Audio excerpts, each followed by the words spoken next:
Quando o barulho mudou de tom, eu soube que alguém estava onde não devia estar. Sou piloto há mais de 20 anos e posso te garantir que tem sons que a gente nunca esquece.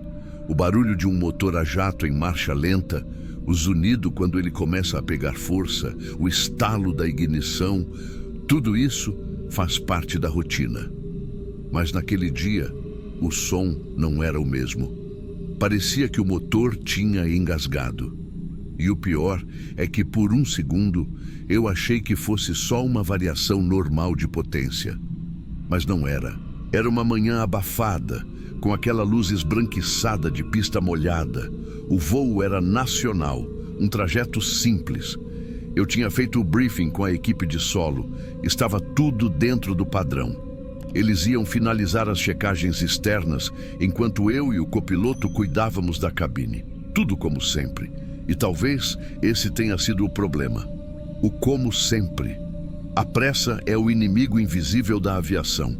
Quando o atraso começa a acumular, todo mundo tenta ganhar segundos onde não devia.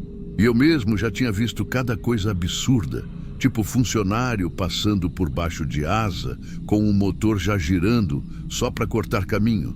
Mas aquela manhã parecia tranquila demais para dar errado. A gente já estava com autorização para a partida dos motores. Um dos técnicos sinalizou o joinha e se afastou. Pelo menos foi o que pensei. O motor número 2 começou a girar, o barulho subindo normal. Eu olhei os instrumentos, tudo dentro dos parâmetros, até que o barulho mudou. Não foi um som forte nem nada cinematográfico. Foi uma diferença sutil, tipo quando o motor puxa ar demais. Só que logo depois veio um estalo seco e o indicador de vibração subiu do nada. O copiloto olhou para mim com uma expressão que eu nunca esqueço. Aquele tipo de olhar que diz: aconteceu alguma coisa muito errada. Eu cortei a potência no mesmo segundo e pedi para desligar. Tudo ficou em silêncio por uns instantes. Silêncio mesmo. E foi aí que veio o som. Um grito abafado, misturado com o vento do motor parando. Só durou um segundo, mas foi o suficiente para entender que tinha alguém lá fora e que o som que eu tinha escutado não era da máquina. Eu saí da cabine sem nem pensar. Desci as escadas e corri em direção ao motor e já vi o pessoal de solo parado sem saber o que fazer. Tinha um deles no chão, caído, e outro tentando chamar socorro no rádio. A expressão deles dizia tudo. Eu ainda me lembro da roupa do rapaz que estava fazendo a checagem. O colete refletivo, metade encharcado de querosene, metade de algo que eu prefiro não lembrar. O pessoal do resgate chegou rápido, mas não havia muito o que fazer. Ele tinha sido sugado parcialmente. O corpo foi retirado depois que travaram completamente a turbina. A empresa isolou a área e logo começaram os protocolos. Aquele monte de gente de colete diferente, prancheta na mão, perguntando o que cada um tinha visto. Foi aí que começou o jogo do ninguém sabe, ninguém viu. Disseram que ele tinha voltado para pegar uma ferramenta esquecida, que a equipe não percebeu, que o sinal de partida já estava autorizado, que foi uma falha de comunicação, cada um empurrando o erro para o outro. Só que eu sabia que não era só isso. Eu tinha visto ele acenar para a gente antes do motor girar. Eu lembro de ver o reflexo dele no vidro lateral da cabine. E depois, de repente, ele não estava mais lá. Foi como se o chão tivesse engolido o cara. Alguns minutos depois, enquanto os bombeiros faziam o recolhimento, um dos chefes de manutenção veio até mim e disse para não comentar nada com ninguém. Falou que seria melhor para todos, que a imprensa não precisava saber, que iam tratar tudo como incidente técnico. Aquilo me travou. Eu queria gritar, dizer que não era falha técnica nenhuma, que foi gente descuidada, pressa demais, confiança demais. Mas não disse nada. Fiquei só observando a equipe filmando a área, fazendo fotos, anotando, e depois tudo sumiu. 2 dias depois, eu perguntei para o controle se as imagens das câmeras externas tinham sido enviadas para a investigação. O supervisor fez uma pausa e respondeu que não havia nada gravado naquele trecho do pátio. A desculpa foi que o sistema de vigilância estava em manutenção. Eu sabia que era mentira. Eu mesmo já tinha visto as câmeras funcionando dias antes, mas percebi que ninguém queria tocar mais no assunto. Na semana seguinte, me chamaram na diretoria para um relato formal. Eu sentei na frente de 2 caras engravatados, um deles anotando tudo. Fizeram perguntas sobre os minutos antes da partida, sobre os sinais manuais, sobre o checklist. Mas toda vez que eu mencionava o técnico, um deles interrompia com frases tipo: "Vamos manter o foco na operação do motor." No fim, o documento que assinei não tinha o nome do rapaz em nenhuma linha. Só constava interferência externa não identificada. Depois disso, o clima no aeroporto mudou. A equipe de solo ficou mais quieta, o hangar parecia outro lugar. Ninguém falava abertamente, mas todo mundo sabia. O som das turbinas passou a incomodar. Cada partida lembrava o que aconteceu. Eu continuei voando, claro. É o que eu sei fazer. Mas nunca mais consegui ouvir o motor subir de rotação sem pensar naquele dia. Na primeira vez que precisei fazer o acionamento depois do acidente, senti o corpo inteiro travar. O som começou a aumentar e eu tive certeza que algo estava errado de novo, mesmo sem estar. A mente da gente cria coisa onde não tem, mas o medo é real. Eu passei a verificar tudo 2 vezes, às vezes 3. O copiloto até brincava, dizendo que eu estava virando paranoico. Só que ninguém entende o peso de saber que um barulho pode significar que uma vida acabou. O som de uma turbina engolindo ar e carne.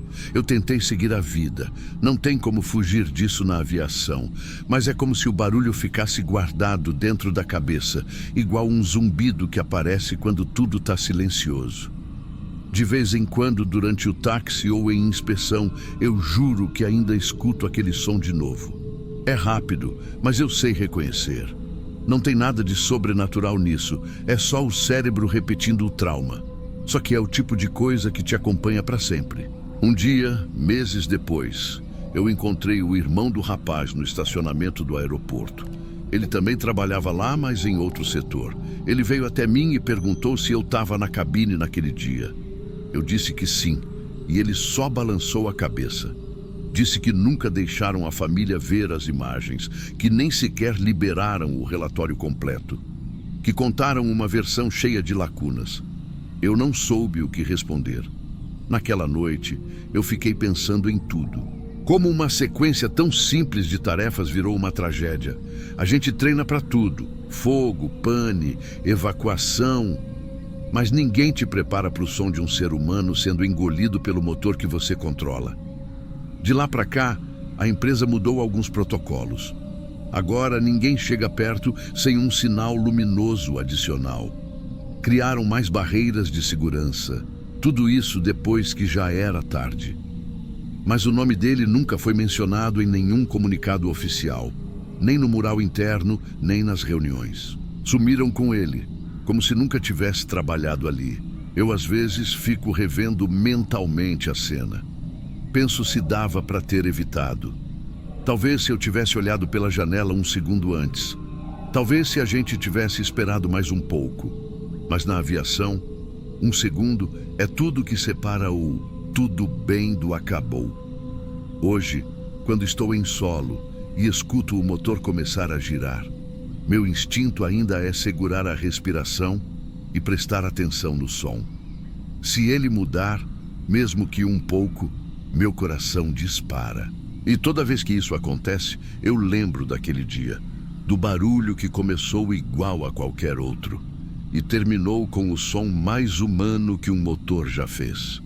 Depois daquele acidente, eu parei de confiar completamente nas máquinas e nas pessoas também, porque o erro não foi da turbina nem do vento, foi da gente, de tratar a rotina como se fosse a prova de falhas e de achar que o som do perigo vem alto.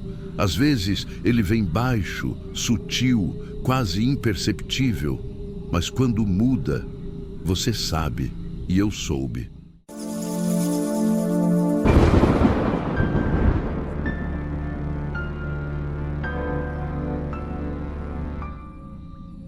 Quando liberaram o pushback, a leitura de combustível não bateu e nós estávamos a uns 20 minutos dos pontos de alternância. Na hora, eu achei que era erro de leitura do painel. Isso acontece.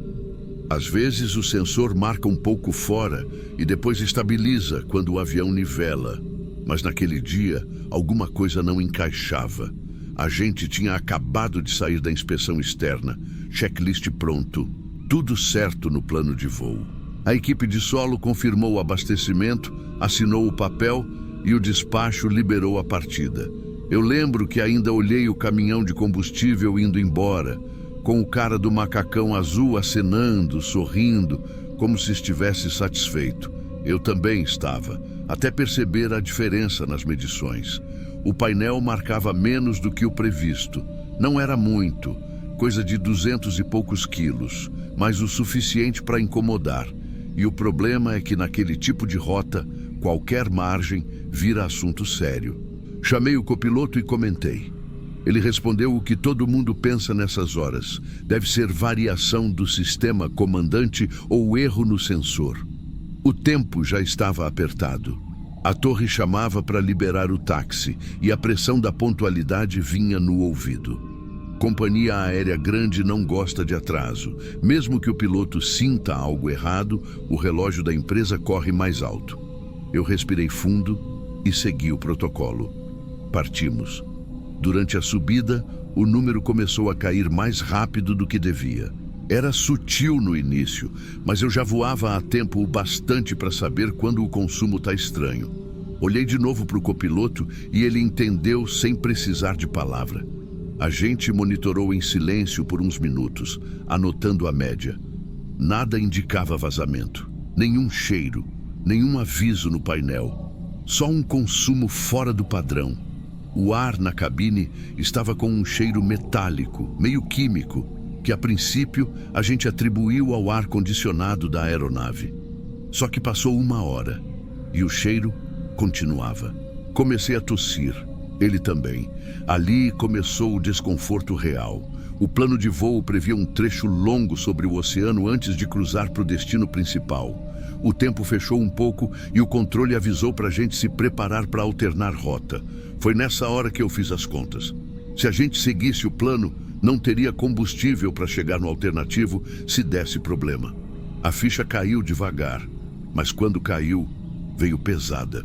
Eu declarei pam-pam primeiro, depois Mayday, porque não tinha margem para erro. A cabine ficou em silêncio. A equipe de solo no rádio tentava entender o que estava acontecendo. O copiloto manteve os procedimentos e eu pedi prioridade para pouso no aeroporto mais próximo. Os passageiros não sabiam de nada ainda. Do lado de fora, parecia só uma manobra diferente. Mas dentro da cabine, a gente sabia que estava voando no limite. A sensação era de estar empurrando o avião com a força da vontade. O controle confirmou a aproximação. O aeroporto alternativo ficava a uns 20 e poucos minutos, mas o tempo virou contra a gente. Ventos cruzados, rajadas fortes, chuva fina. Eu lembro de olhar para frente e ver o painel piscando em variação mínima. O nível de combustível estava baixando rápido, demais. Cada segundo que passava parecia 1 minuto. A cabine começou a ficar abafada e o cheiro químico piorou. Era algo entre solvente e gasolina crua. Naquele ponto, o medo já não era mais de errar o pouso. Era de o motor falhar antes da pista aparecer. O copiloto começou a reclamar de dor de cabeça. Eu também senti o mesmo. A garganta arranhando, como se a gente tivesse respirado vapor. Mas não dava tempo de pensar nisso. Conseguimos alinhar com a pista com o mínimo possível. Toquei o solo com o combustível praticamente zerado. Quando o trem principal encostou, o painel acusou Fuel Low nos 2 tanques. Aquela mensagem nunca é bem-vinda. Mesmo assim, o pouso foi limpo. Ficamos ali por uns segundos em silêncio, ainda presos nos cintos. O copiloto olhou para mim e disse: "A gente quase não volta." E ele tinha razão. Na sequência vieram os protocolos. Emergência médica por precaução, evacuação parcial, Inspeção dos motores. Do lado de fora, o cheiro era o mesmo, só que mais forte. O pessoal da manutenção estranhou na hora. No fim, o que a investigação mostrou ainda me dá raiva de lembrar. O combustível tinha sido adulterado. Um funcionário da empresa terceirizada misturava solvente industrial para aumentar o volume e lucrar com a diferença. Isso alterou o peso, as leituras e o consumo. O pior é que a gente não era o primeiro voo daquele dia. Outras aeronaves abastecidas no mesmo turno apresentaram consumo anormal. A diferença é que nós percebemos em tempo. Os técnicos confirmaram que o produto usado gerava aquele cheiro metálico e podia causar tontura e irritação nas vias respiratórias até intoxicação leve. Alguns passageiros se queixaram de enjoo e dor de cabeça. Nós também passamos mal, mas nada grave. O funcionário foi preso depois. A empresa terceirizada levou o processo e a companhia aérea fez acordo. Na prática, mudou pouca coisa. Só trocaram o uniforme, o nome e continuaram contratando por fora. O que ficou mesmo foi a lembrança, porque depois daquele dia, eu nunca mais confiei completamente em leitura de painel ou em papel de abastecimento. Eu sempre desço e olho o caminhão, olho a mangueira, olho o rosto de quem está reabastecendo. Não é paranoia, é instinto de quem sabe o que é sentir o motor vibrando fraco, sabendo que podia apagar a qualquer momento. Naquela noite, quando voltei para o hotel, tirei o uniforme e percebi que a roupa ainda cheirava aquele metal. Um cheiro que ficou preso por dias. Até hoje, quando sinto algo parecido, o corpo endurece. Não é medo de morrer, é medo de não perceber o erro a tempo. O avião foi liberado semanas depois, com o tanque limpo e tudo revisado. Mas dentro da minha cabeça, o alerta nunca desligou. Tem coisa que a gente vive uma vez só, mas carrega para sempre. E para mim, o pior de tudo foi pensar que o motivo era simples. Dinheiro. Um cara mexeu num sistema que não podia ser tocado para lucrar alguns trocados. E por causa disso, centenas de pessoas podiam ter caído no meio do mar. Desde então, toda vez que alguém me pergunta qual foi o voo mais difícil da minha vida, eu não penso em tempestade, pane ou pouso forçado. Eu penso naquela decolagem em que o caminhão azul foi embora e o número no painel não fechava. Porque ali, sem eu saber, o combustível que devia nos levar até o destino já estava nos empurrando para o limite. E o medo que eu senti naquele dia não foi de morrer. Foi de perceber, pela primeira vez, que o perigo não vem só do céu. Às vezes, ele começa no chão.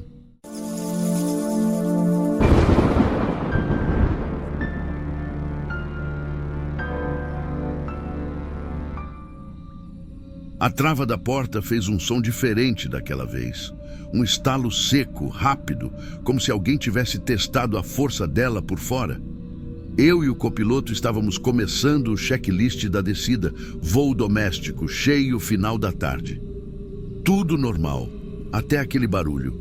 Na primeira olhada nas câmeras do cockpit, vi o corredor cheio de gente tentando ajeitar bagagem e uma comissária tentando manter todo mundo sentado. Ela olhou para a lente e fez um sinal curto, tipo, aguenta aí. Aí eu entendi que algo estava acontecendo. O passageiro era um homem comum, uns 40 e poucos anos, camiseta clara, calça jeans. Tinha embarcado tranquilo, sem sinais de nada fora do normal. Conversou com o pessoal, tomou refrigerante, pediu café. Só que, segundo a comissária, na hora da aproximação ele começou a mudar. Olhava fixo para a porta, mexia o pé sem parar, respirava pesado. Disseram que ele levantou de repente, antes mesmo de a luz do cinto apagar, e foi direto para frente. A comissária tentou segurar pelo braço, mas ele empurrou dizendo que só queria ver como era por dentro. E quando ela tentou falar que era proibido, ele já estava com a mão na trava. Eu ouvi o som da batida, senti a vibração na porta, foi automático. Ativei o bloqueio interno e pedi no rádio para a cabine de passageiros manter posição. Nesse momento, a voz da comissária veio pelo interfone, tremendo, pedindo ajuda. Ele está com alguma coisa na mão, parece um canivete. A partir daí, foi tudo muito rápido, mas parece que durou uma eternidade. O cara tentou forçar a porta mais uma vez, segurando o metal contra o batente. O copiloto iniciou o protocolo de contenção e eu já comuniquei o controle. Possível interferência ilícita a bordo. Eles deram prioridade imediata para a descida. Dá para dizer que foi o minuto mais longo da minha carreira. Enquanto a gente fazia o procedimento de emergência, um passageiro da primeira fileira se levantou para ajudar a comissária.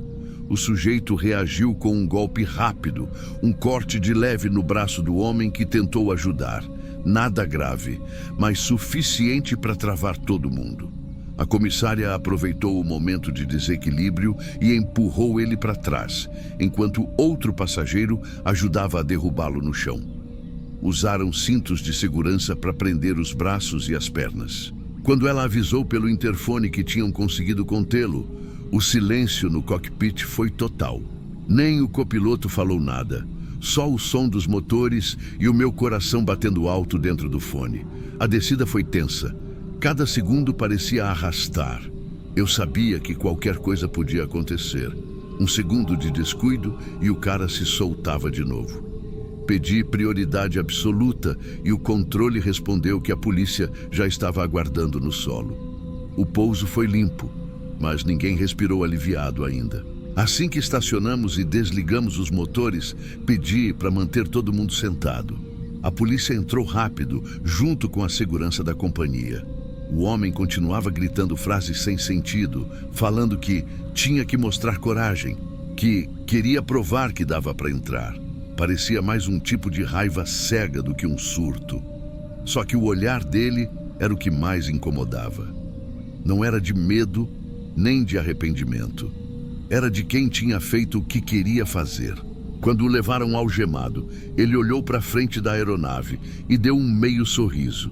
Foi ali que eu senti o estômago virar, porque até aquele momento eu pensava que era só um passageiro em crise, mas não era. No dia seguinte, a empresa me chamou para prestar depoimento. Disseram que o bilhete dele era recente, comprado de última hora e com identidade falsa. Tinham encontrado o documento verdadeiro dias depois, em outro estado. O nome dele não era o que constava na reserva. A polícia investigou durante meses. O canivete era simples, desses de chaveiro, mas o comportamento dele indicava a intenção de causar pânico, ou talvez de testar o sistema. Ele não estava bêbado nem drogado. Tinha planejado tudo. Nas audiências, os laudos mostraram que ele tinha uma fixação com segurança aérea e ataques a companhias específicas. Disse que odiava empresas que controlam tudo. Chamou o que fez de ato de coragem. O homem ficou preso por um tempo. Depois foi transferido para tratamento psiquiátrico. Eu segui voando, mas nunca mais entrei num cockpit do mesmo jeito. Antes desse episódio, eu confiava muito nos procedimentos, nas travas, nas câmeras. Agora, toda vez que escuto um clique diferente na porta, o corpo inteiro reage. Eu costumo dizer que piloto aprende a lidar com pane, com mau tempo, com perda de motor. Mas ninguém prepara a gente para lidar com alguém que decide transformar o avião em palco. Hoje, quando estou prestes a pousar, minha atenção é dividida. Metade nos instrumentos, metade no som do corredor. Às vezes, o barulho é só uma mala caindo, um passageiro levantando antes da hora. Mesmo assim, o corpo trava, a memória volta. Tem coisa que não sai da cabeça. A imagem da comissária tentando segurar a porta com o ombro, o som do metal batendo, o sangue escorrendo no braço do passageiro que tentou ajudar. Depois do ocorrido, a companhia reforçou o treinamento de todos os tripulantes. Eu participei das simulações, orientei novos pilotos, mas dentro de mim ficou um tipo de alerta constante. O mais estranho é que, depois de meses, recebi uma notificação judicial. O homem tinha sido liberado provisoriamente. Foi nesse dia que eu percebi o quanto essa história ainda me controlava. Desde então, nunca mais relaxei num voo. Mesmo quando tudo está calmo, o coração só desacelera quando as rodas tocam o solo. E ainda assim, sempre me pego olhando para o corredor, esperando que ninguém se levante antes da hora. Esse tipo de coisa não vira manchete, porque foi contido a tempo. Mas para quem viveu, é o tipo de lembrança que voa junto e nunca desce.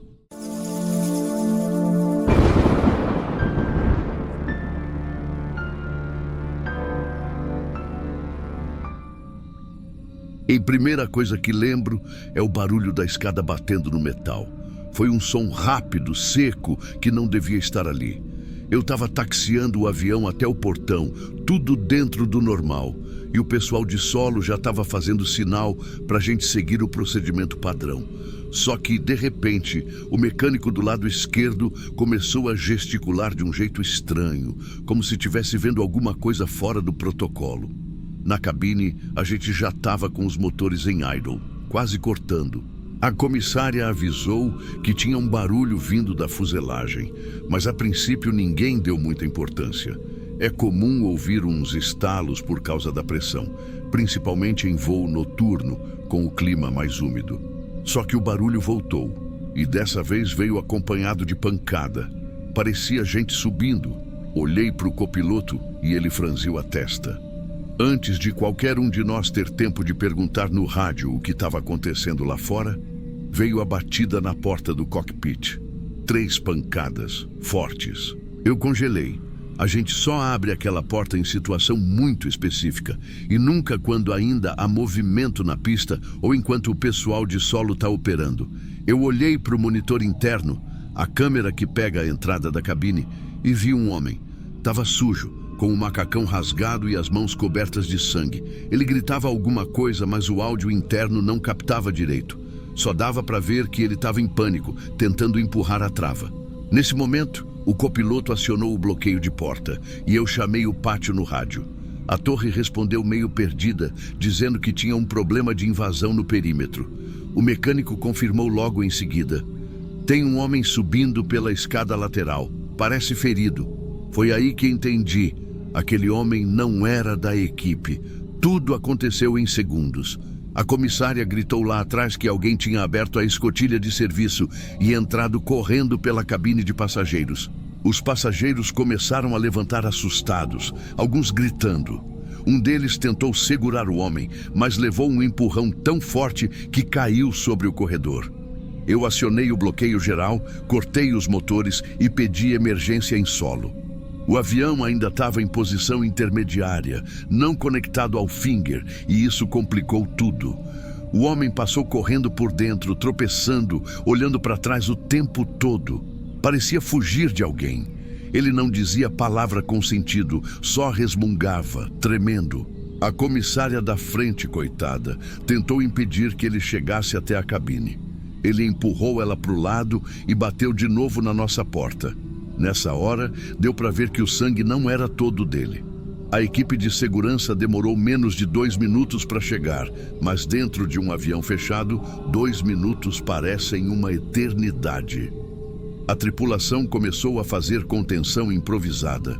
Um passageiro, que era policial fora de serviço, ajudou a segurar o cara próximo à galley dianteira. Ele gritava para ninguém específico. Eu preciso subir, ele vai me matar aqui, me deixa subir. Quando conseguiram derrubar ele no chão, ele começou a bater a cabeça nas placas do piso, chorando e pedindo para trancar tudo. Eu nunca vi um olhar daquele jeito. A polícia entrou em seguida, com o pessoal do aeroporto. A gente manteve o bloqueio, mas dava para ouvir o barulho da confusão. O homem resistiu tanto que 2 agentes saíram feridos.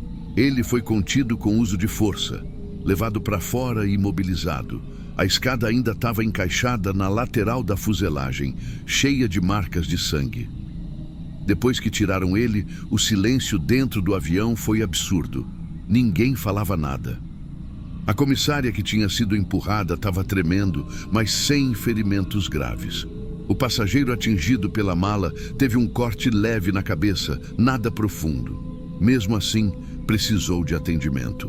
Quando as coisas acalmaram, A gente ainda ficou mais de 1 hora parado, com a aeronave isolada.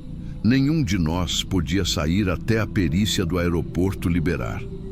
Mais tarde, a segurança informou que o homem tinha invadido o pátio por um portão lateral usado por uma empresa terceirizada. Ele vinha correndo desde o estacionamento de manutenção, aparentemente tentando escapar de uma briga ou assalto. A suposição era de que ele tinha tentado roubar alguma coisa dentro do aeroporto e foi perseguido.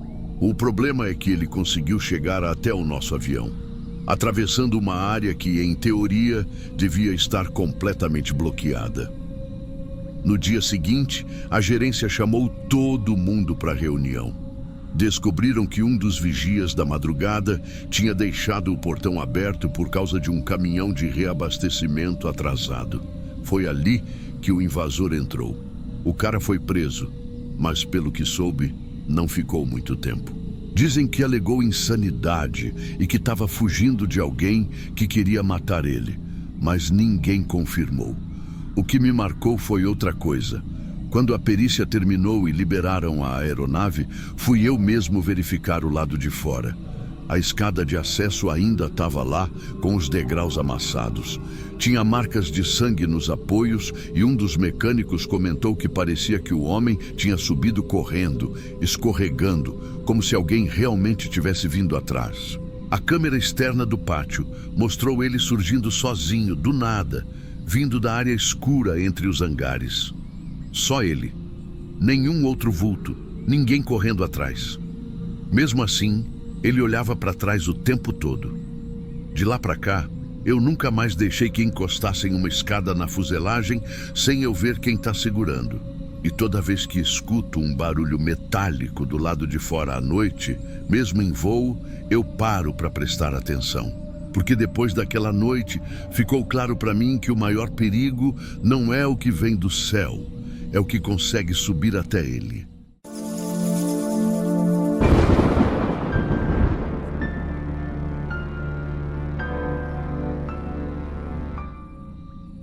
A luz do painel ficou azul por um instante e quando virei, o assento do meu copiloto estava vazio. Na hora, achei que ele só tinha ido ao lavatório. Normal? Em voos longos, isso acontece o tempo todo. Mas o jeito como a porta estava entreaberta me deu um incômodo.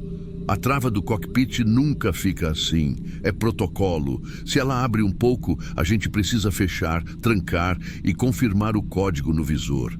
E ali, naquele momento, parecia que alguém tinha saído às pressas.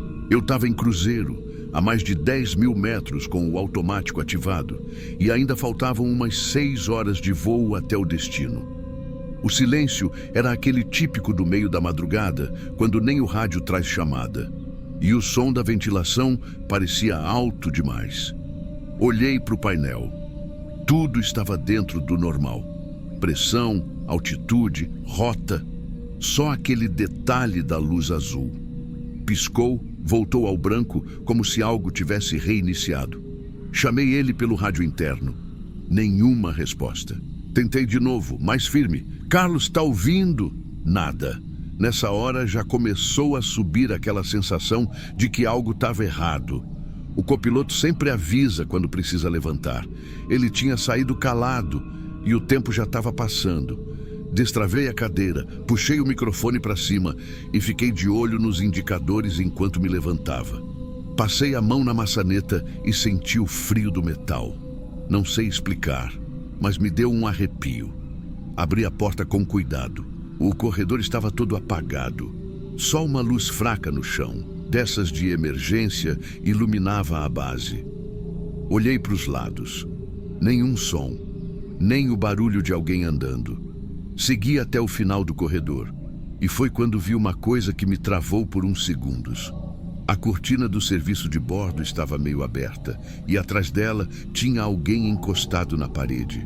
De longe, parecia que estava dormindo em pé. Cheguei mais perto e percebi que era ele, o copiloto. O corpo dele balançava devagar, como se tivesse perdido o equilíbrio. Chamei pelo nome, mas ele não respondeu. Encostei o braço e senti que ele estava frio, meio suado. o rosto pálido. Foi aí que percebi a mão dele segurando uma garrafinha metálica e um frasco pequeno caído no chão. Peguei o frasco. Era um medicamento controlado. O rótulo estava meio apagado, mas dava para ver que era calmante forte. Olhei para ele de novo. Pupilas pequenas, respiração curta, quase parando. Naquele instante, meu instinto foi agir. A gente treina para isso, mas nunca espera viver. Segurei ele pelos ombros e sentei no chão, apoiando o corpo dele. A comissária mais próxima ouviu o barulho e apareceu correndo. Pedi para ela chamar o chefe de cabine e o kit médico de emergência. Enquanto isso, tentei manter ele consciente. Falei o nome dele várias vezes, dei pequenos tapinhas no rosto, mas ele mal reagia. Quando o chefe de cabine chegou, já trouxe o cilindro de oxigênio. A gente deitou o copiloto ali mesmo no corredor, porque ele estava começando a apagar. Conectamos a máscara e abrimos um pouco o fluxo. Ele deu uma respirada mais forte, tossiu, mas continuava apagado. Olhei para o painel interno e percebi que o piloto automático ainda segurava a rota, mas eu precisava voltar.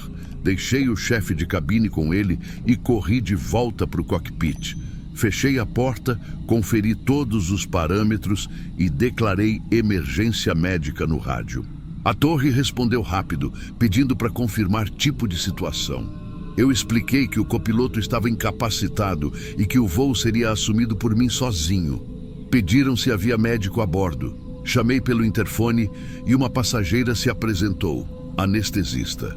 Ela foi levada para a frente da aeronave com o auxílio da tripulação. A gente seguiu todos os procedimentos de segurança e ela confirmou a suspeita. Overdose de medicamento com álcool. Ninguém falou isso em voz alta, mas era óbvio.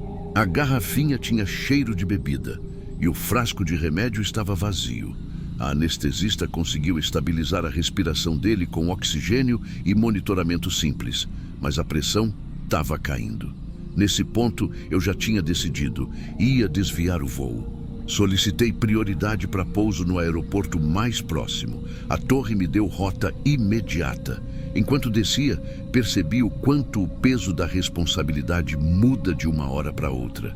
Eu estava com mais de 200 pessoas a bordo. Um colega quase inconsciente e nenhum tempo para pensar. A cabine toda entrou em modo de emergência. O silêncio era absoluto. Eu só ouvia o som dos motores e o bip do alarme de altitude. Pousei com o mínimo de comunicação possível. Pedi ambulância na pista e permaneci no comando até a aeronave parar completamente. Quando abriram a porta, o pessoal médico entrou direto. O copiloto ainda respirava, mas parecia distante. Ficou em observação no hospital local e eu fui levado para prestar depoimento. Naquela madrugada, precisei contar tudo, desde o momento em que vi o assento vazio até a hora do pouso. Fiquei mais de 3 horas respondendo perguntas. No final, me liberaram com uma recomendação de repouso, mas não consegui dormir. A imagem dele no corredor, com a garrafa e o frasco caído, não saía da cabeça. Nos dias seguintes, começaram as investigações internas. A empresa abriu sindicância. O exame toxicológico confirmou o uso de medicamento controlado e álcool. O copiloto foi afastado. Descobriram depois que ele vinha passando por um tratamento psiquiátrico e não tinha comunicado à companhia. Diziam que ele estava enfrentando um divórcio complicado e tomando remédio por conta própria, sem acompanhamento. A mistura, segundo o laudo, quase parou o coração dele em pleno voo. A notícia se espalhou entre os pilotos. Ninguém falava abertamente, mas todo mundo ficou abalado. Era um dos nossos.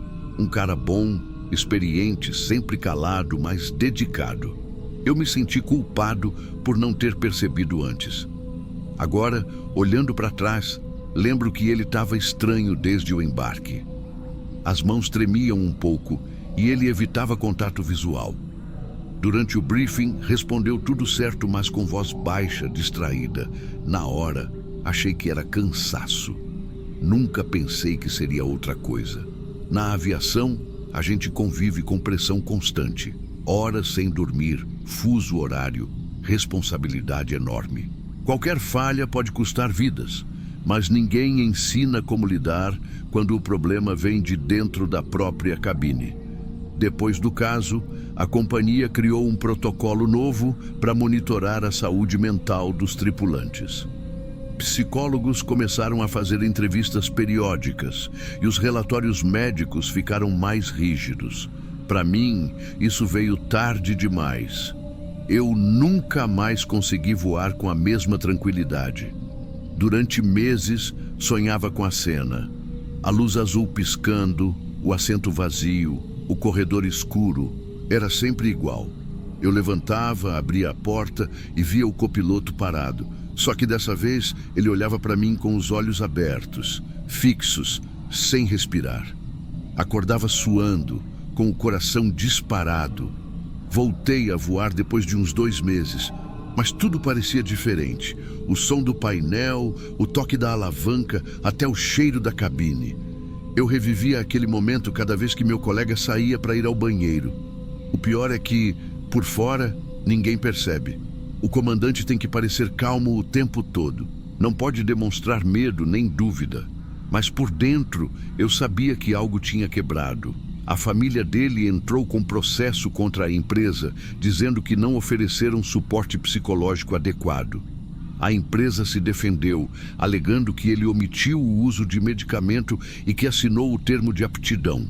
No fim, tudo acabou em sigilo judicial. Mas a verdade é que ninguém saiu ileso. O copiloto perdeu a licença. Eu perdi o sono. Depois desse episódio, comecei a observar mais os colegas. Os que riam demais, os que ficavam quietos demais, os que bebiam um pouco antes de embarcar. E percebi o quanto é fácil esconder um colapso atrás de um uniforme bem passado e um sorriso de procedimento. A aviação é uma profissão bonita, mas também é solitária. A gente vive entre fusos, dorme em hotéis diferentes toda semana, come fora de hora. As pessoas veem o glamour, mas não veem o que acontece quando a porta do cockpit fecha. Tem dias que o cansaço físico se mistura com o mental, e o piloto só continua porque é o que sabe fazer. Aquela noite me fez entender isso de um jeito cruel. Não teve nada sobrenatural. Nada fora do normal. Só a queda lenta de alguém que tentou aguentar sozinho. Quando penso na cena da luz azul piscando, ainda me dá um arrepio, mas não de medo. É de memória. Porque foi naquele instante que percebi que eu estava prestes a perder um colega e que se não tivesse levantado para ver o que era, talvez tivesse perdido um amigo. O copiloto sobreviveu. Se recuperou fisicamente, pelo menos, mas nunca mais voltou a voar. Disse num e-mail que me mandou meses depois que estava fazendo tratamento e que lembrava de flashes daquela noite, da sensação de estar flutuando, ouvindo vozes longe e de acordar no hospital sem entender como tinha chegado lá. Ele me agradeceu por ter voltado a tempo. Disse que não sabe se queria ser salvo naquele momento, mas que hoje entende o que aquilo significou. Respondi que não fiz mais do que minha obrigação, mas a verdade é que aquilo mexeu comigo de um jeito que não sei explicar. Nunca contei essa história publicamente, só alguns colegas sabem, e confesso que só mandei esse relato para o canal porque acho que às vezes as pessoas esquecem que o medo não está só no que é invisível. Tem medo em coisa viva também. Em quem está do seu lado, respirando do mesmo ar, carregando um peso que ninguém vê. Naquela noite, o avião pousou em segurança, mas eu não. Desde então, sempre que entro no cockpit e o painel acende, fico olhando a luz azul por um segundo a mais. É só uma luz, parte do sistema. Mas para mim, é o lembrete de que, mesmo lá no alto, onde tudo parece sob controle, a mente humana continua sendo o ponto mais frágil do voo.